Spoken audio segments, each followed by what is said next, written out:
Bonsoir à tout le monde. Dans cette vidéo, on va voir à travers deux exemples comment calculer une intégrale en utilisant directement une fonction primitive.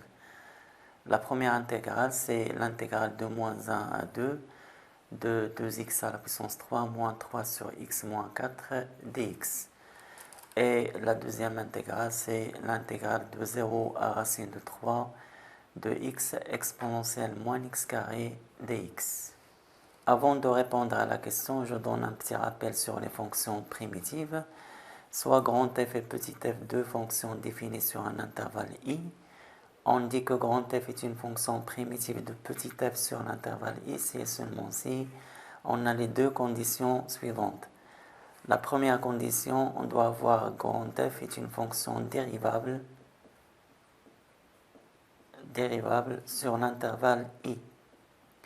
Et la deuxième condition, on doit avoir quel que soit x appartenant à i, la dérivée de grand f prime de x doit être égale à petit f de x. Exemple, si on prend petit f de x est égal à x carré plus 1 sur x, avec x appartient à l'intervalle i qui est égal à moins l'infini 0. Alors, essayons de donner une fonction primitive grand f de petit f sur l'intervalle moins l'infini 0. On a une primitive de x carré, ça va être 1 tiers x à la puissance 3. Parce qu'en général, si on a n appartenant à n étoile, une primitive de x à la puissance n, c'est 1 sur n plus 1 x à la puissance n plus 1. Et pour le 1 sur x, primitive de 1 sur x, ça va être nn de valeur absolue de x.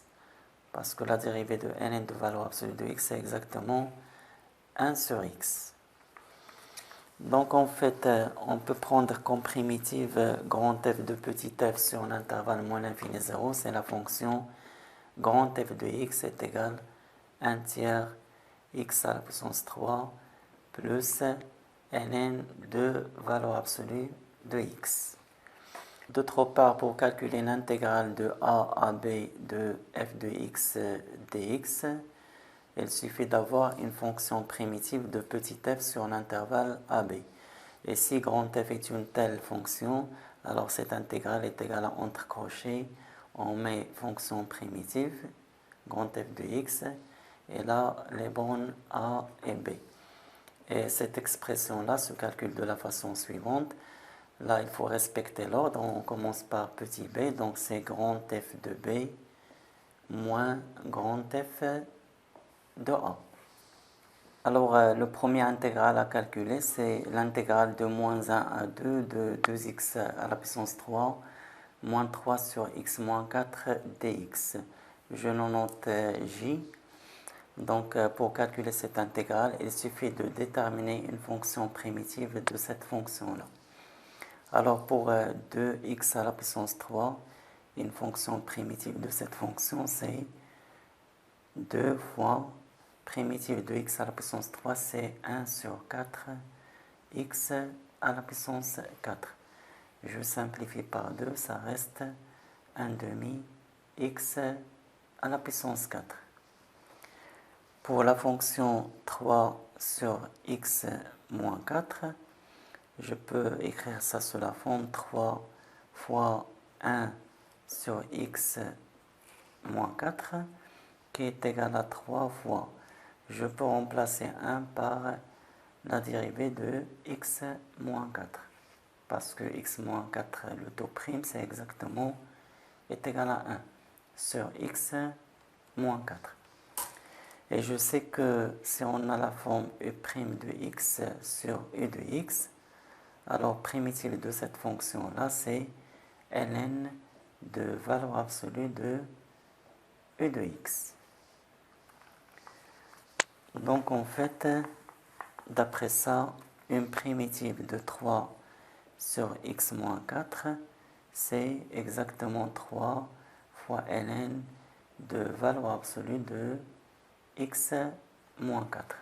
D'après ce qui précède, on a j est égal, entre crochets, on a dit primitive de 2 fois x à la puissance 3, c'est 1 demi x à la puissance 4, moins primitive de 3 sur x moins 4, c'est 3 ln de valeur absolue de x moins 4. Et là, on met les bornes de l'intégrale, c'est moins 1 et 2.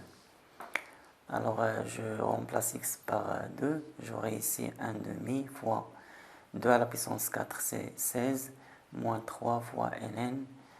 Valeur absolue de 2 moins 4, c'est moins 2. Et puis, moins, j'ouvre la parenthèse, je remplace x par moins 1, j'aurai 1 demi fois moins 1 à la puissance 4, c'est-à-dire fois 1, moins 3 ln. Et là, moins 1 moins 4, c'est valeur absolue de moins 5. Et ça, c'est égal 16 sur 2, c'est 8, moins 3 ln, valeur absolue de moins 2, c'est 2, donc ln de 2. Là, moins 1 demi fois 1, c'est 1 demi, moins 3 ln, valeur absolue de moins 5, c'est 5. Et là, ça donne 8 moins 3 ln de 2, moins 1 demi, plus 3 ln de 5. Alors, ce qui donne 8 moins 1 demi, si on réduit au même dénominateur, ça donne 15 sur 2. Et là, je peux factoriser entre ça et ça par moins 3. J'aurai moins 3 facteur de ln de 2 moins ln de 5.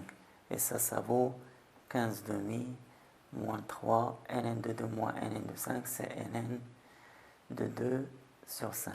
Enfin, j est égal à ça. Pour le deuxième cas, on doit calculer l'intégrale de moins 1 à racine de 3 de x exponentielle moins x carré dx. Je note cette intégrale grand K. En fait, l'expression x exponentielle moins x carré, elle est proche de la forme e' de x fois exponentielle u de x. Qui joue le rôle de u de x ici, c'est moins x carré. U de x, c'est moins x carré. En fait, on doit avoir ici u' de x. La dérivée de u de x, c'est u' de x est égal à moins 2x. Donc, il nous faut un moins 2 ici. Et bien sûr, une primitive de la forme u' de x fois exponentielle u de x, c'est exactement la fonction exponentielle u de x. Alors, d'après cette remarque-là, je peux écrire l'intégrale k sous la forme k est égal l'intégrale de moins 1 à racine de 3. Il me faut un moins 2 ici, donc moins 2x exponentielle moins x carré dx. Et pour ne rien changer, il faut mettre un moins 1 demi ici, pour avoir ça est égal à ça. Alors ça c'est égal moins 1 demi, l'intégrale de moins 1 à racine de 3, en fait moins 2x, c'est la dérivée de moins x carré. Là, fois exponentielle, moins x carré dx. Donc cette expression-là, elle est de la forme u' de x fois exponentielle u de x. Et une primitive de ça, c'est entre crochets, c'est exponentielle u de x, c'est-à-dire exponentielle moins x carré. Les bornes sont moins 1 et racine de 3. Alors ça c'est égal moins 1 demi. Je remplace par racine de 3. Donc j'aurai exponentielle moins racine de 3 au carré, c'est 3. Donc exponentielle moins 3 moins. Exponentielle, je remplace x par moins 1. Moins 1, le tout au carré, c'est 1. Donc en fait, ça c'est exponentielle moins 1. D'où l'intégrale k est égale à moins 1 demi, facteur de exponentielle moins 3, moins exponentielle moins 1. Eh bien, bonne soirée, merci pour votre attention, à bientôt et à la prochaine.